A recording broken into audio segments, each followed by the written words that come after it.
In today's video, I want us to react to people who think South Africans are dumb, basically. Selfish people who would rather come out and lie to the public and act as if here in South Africa we are uneducated. Here in South Africa we are running short of people with proper skills. So without wasting any time, let's jump straight to it. Do you view Indians, coloreds, and white people as Africans? Yes, we do view them. As Africans? No, not as South Africans. Not as Africans. A South African is an African. It's as simple as that. I am a black African. Maybe I am a colored African. Well, maybe we should then have, or we have a white African, for that matter. Yes. Do you believe in that? I do believe in that. So we are all Africans. By virtue of being in Africa, we're all Africans. Is that the approach then that you will use in terms of the policy? Will you view an Indian as an African when you deal with the EE demographics? As I indicated, the issue on demographics, honorable member, and the fact that as the college we need to attract, different races. Indians are welcome to part of our. When you deal with the EE, your plan, the EE plan, connected to the actuals, will you view colored Indians and white people as Africans? I think this is a very critical question that you're asking me. What? How is that a critical question? People, tell me on the comment section, is that a critical question? When a person asks you, are you going to view white people, Indians, and coloreds as Africans, and you say that's a very critical question? What's critical about that question? What's so critical about that question? Obviously, they are Africans. They are in Africa. They live here. They are South Africans. So that's a critical question. Maybe I'm missing something. That's why I'm saying, tell me on the comment section down below if really this is a truly critical question. If I can ask you right now, do you view Indians, white people, and coloreds as Africans? And you say that's a critical question. We are asking in the basis of, if you are going to employ those people, are you going to categorize them as a people who are African, people who are living in Africa? Not to say they are genes, they are not African. No. A person who is in Africa is an African. Whether it's an Indian, is a white person, is a color, it's white Africans, Indian Africans. So white South Africans, Indian South Africans, colored South Africans are Africans. But to this man, that's a critical question. Or maybe it's me who... Obviously, challenge one to think beyond, how one have been perceiving these things. Yes. It's very critical. It's very critical. Thank you so much for your indulgence. To the principal, very quickly, do you have any foreign nationals on your staff? Yes, we do, Chairperson, through you. How many foreign nationals do you have?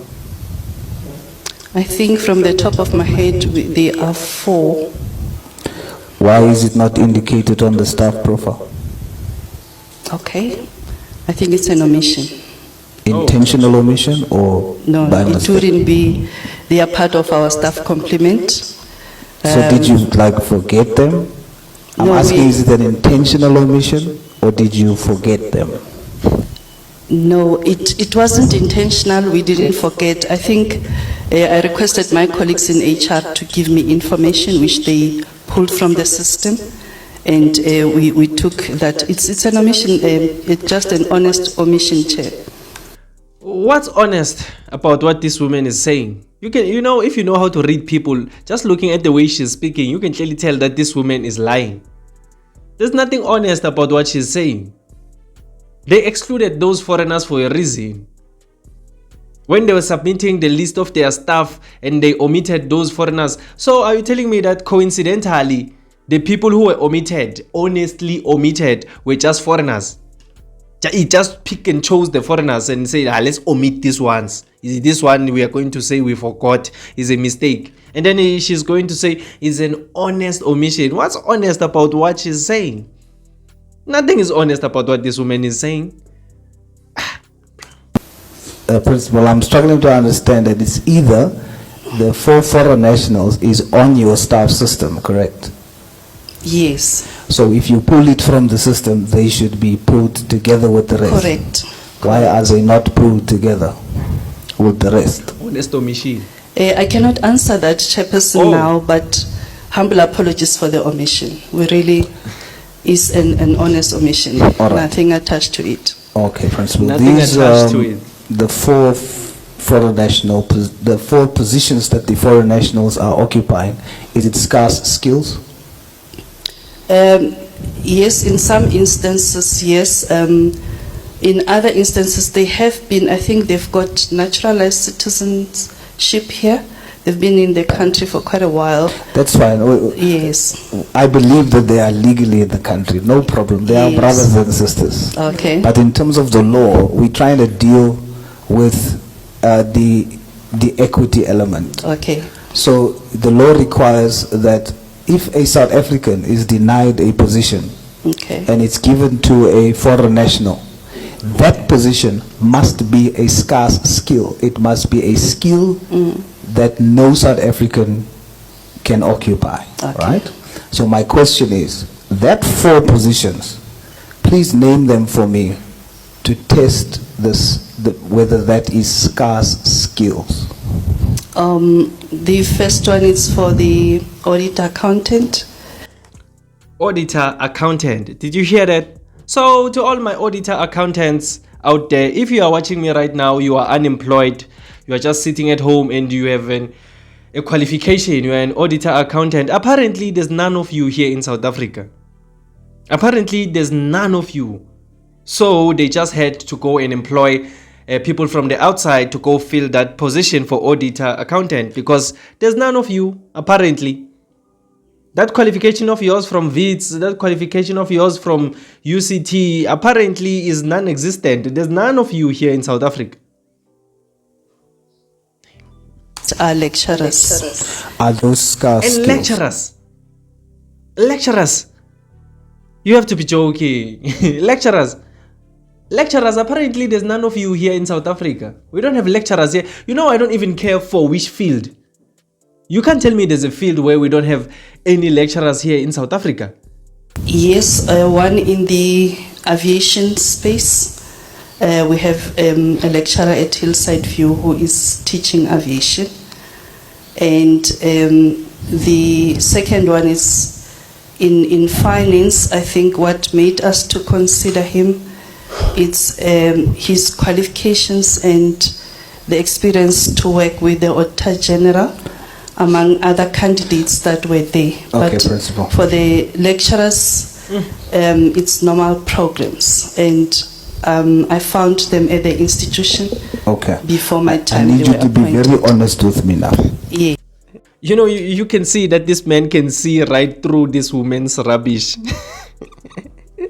He was like, I want you to be honest with me right now. He can clearly see that this woman is just speaking a whole lot of rubbish. So we don't have aviation lecturers here in South Africa. The position of lecturer, the aviation lecturer, and the finance person. Are you saying those positions you can't find any South African for them? No, I'm not saying that. What are you saying? Now that's the test. Okay. If you are able to find South Africans for the position, Okay. then it is not scarce. So what the institution has done is you have foreign nationals occupying positions that South Africans can occupy. Okay. That's the fact. Do you accept that? Yes, I do. What I think we have tried to be open with our recruitment processes. we put them in the public for everyone to apply. We normally use the newspapers and for access of all South Africans. Principal. But sorry, just because of my Is this woman trying to shift the blame right now? It sounds like she's trying to say, but we posted the vacancy and no South Africans applied. Only foreigners applied. That's why we ended up taking the foreigners. Is that what she's trying to say? you accept the responsibility, I will just search. because to continue is to say that we've advertised that no South African came. Rather, don't do that. Okay, Accept the fact that you are in breach of a legal principle. I accept. And you know, that's one of the biggest problems that we have here in South Africa. Lies on top of lies. Now this woman is trying to shift the blame, is trying to blame us as South Africans and say we didn't apply, when we all know that's false. You can't tell me that you posted the vacancy and no South Africans applied, only foreigners applied. And I'm happy because this man can see right through this rubbish. You see the problem that we have in South Africa. And then it's as if here in South Africa we have uneducated civilians, we don't have qualifications. When people are just employing people through back doors, they know that these foreigners, maybe they are going to pay them lower than what South Africans would demand. So obviously they are going to opt for the foreigners and then come here and lie and say South Africans didn't apply. It's a very, very sad situation. It's a very, very sad situation. I just wanted to bring this to your attention. Please tell me on the comment section down below, what do you think about these selfish people? People like this woman. Tell me on the comment section down below. But if you just enjoyed this video or you learned something new, please leave a like and subscribe to this channel. I would really, really appreciate it. My name is Emmanuel and this is Mzansi Versity, the place where we transform lives through knowledge and information. Let's meet again on another video.